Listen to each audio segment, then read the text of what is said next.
اب آپ بتائیں، اسرائیل کے زیر قبضہ الجلیل شہر میں راکٹ گرنے سے 80 افراد زخمی ہو گئے، کئی زخمیوں کی حالت تشویشناک ہے۔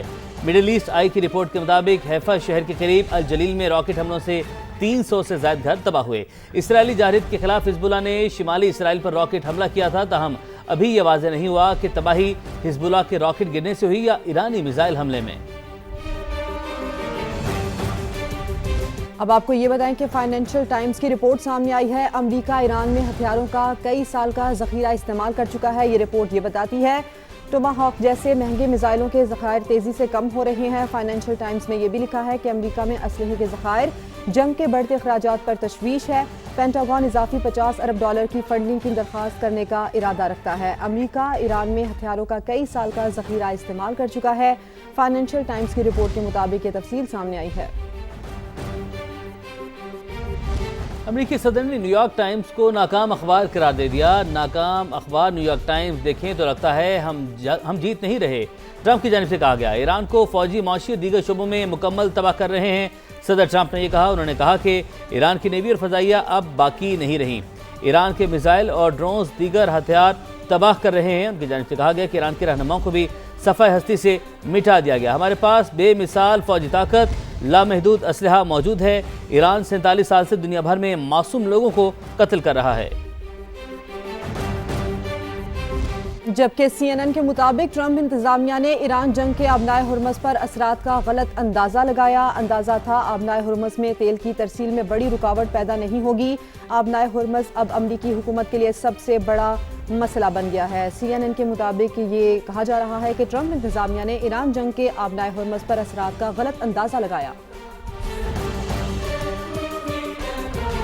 امریکہ اور اسرائیل کے خلاف یمنی حوثی گروپ جلد جنگ میں کود سکتا ہے۔ امریکی میڈیا کی جانب سے یہ دعویٰ کیا گیا ہے اور حوثی کی شمولیت سے بحیرہ احمر میں بھی بحری جہازوں کی روانی متاثر ہو سکتی ہے۔ حوثی رہنما عبد الملک الحوثی پہلے ہی ایران کی حمایت کا اعلان کر چکے ہیں، ایسا کہنا ہے امریکی میڈیا کا۔ جبکہ عالمی خبر ایجنسی رائٹرز کا لکھنا ہے کہ ایران جنگ سے متعلق ٹرمپ انتظامیہ میں شدید اختلافات جنم لینے لگے ہیں۔ وائٹ ہاؤس میں جنگ کے حامی اور مخالفین کے درمیان رسائی کشی جاری ہے۔ ٹرمپ کے مشیر نے جلد فتح کا اعلان کر کے جنگ ختم کرنے کا مشورہ دیا۔ جنگ کے حامی عناصر لڑائی جاری رکھنے کے لیے ٹرمپ پر دباؤ ڈال رہے ہیں۔ رائٹرز میں یہ بھی لکھا گیا کہ اندرونی اختلافات کے باعث صدر ٹرمپ کے بیانات بھی بدلتے رہتے ہیں۔ امریکی انٹیلی جنس کے مطابق ایران میں رجیم چینج کا امکان نہیں ہے۔ ادھر جنوبی لبنان میں اسرائیلی فوج نے ایمبولینس کو نشانہ بنایا۔ الجزیرہ کی جانب سے رپورٹ کیا گیا ہے حملے میں گاڑی تباہ ہو گئی، عملہ محفوظ رہا۔ وادی بقا میں بمباری سے مزید 2 لبنانی شہری جاں بحق ہوئے ہیں۔ الجزیرہ نے رپورٹ کیا ہے تو جنوبی لبنان میں اسرائیلی فوج نے ایمبولینس کو نشانہ بنایا ہے۔ ایرانی بحری جہاز کی امریکی بحری بیڑے USS ابراہیم لنکن پر حملے کی کوشش۔ بحری بیڑے کے قریب آنے پر ایرانی بحری جہاز پر جوابی فائرنگ کی گئی اور یہ بھی بتایا جا رہا ہے کہ ایرانی جہاز امریکی بحری بیڑے کے ڈیک گن کی فائرنگ سے بچ گیا۔ امریکی ہیلی کاپٹر نے ایرانی جہاز کو 2 ہیل فائر میزائلوں سے نشانہ بھی بنایا اور یہ خبر سامنے آ رہی ہے CBS نیوز کی جانب سے۔ بحری بیڑے کے قریب آنے پر ایرانی بحری جہاز پر جوابی فائرنگ کی گئی ہے۔ ریاض میں ڈپلومیٹک کوارٹرز کے قریب ڈرون کو تباہ کیا گیا۔ سعودی وزارت دفاع کا بیان سامنے آیا، کہا ڈرون ڈپلومیٹک کوارٹرز کی جانب بڑھ رہا تھا۔ صبح سے اب تک 22 ڈرون سعودی فضائی حدود میں تباہ کیے گئے ہیں۔ وزیر اعظم اور فیلڈ مارشل کی سعودی ولی عہد سے اہم ملاقات۔ گزشتہ روز اہم ملاقات کے حوالے سے تصاویر جاری کر دی گئی ہیں۔ تصاویر میں فیلڈ مارشل کو افواج پاکستان کے کامبیٹ ڈریس میں دیکھا گیا ہے۔ جی ہاں، افواج پاکستان کا کامبیٹ ڈریس انتہائی غیر معمولی اہمیت کا حامل ہے۔ پاکستان کا برادر ملک سعودی عرب کے ساتھ مکمل یکجہتی کا اظہار۔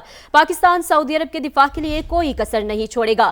تو اہم ملاقات ہوئی ہے وزیر اعظم اور فیلڈ مارشل کی سعودی ولی عہد سے، اور گزشتہ روز اہم ملاقات کے حوالے سے تصاویر بھی جاری کی گئی۔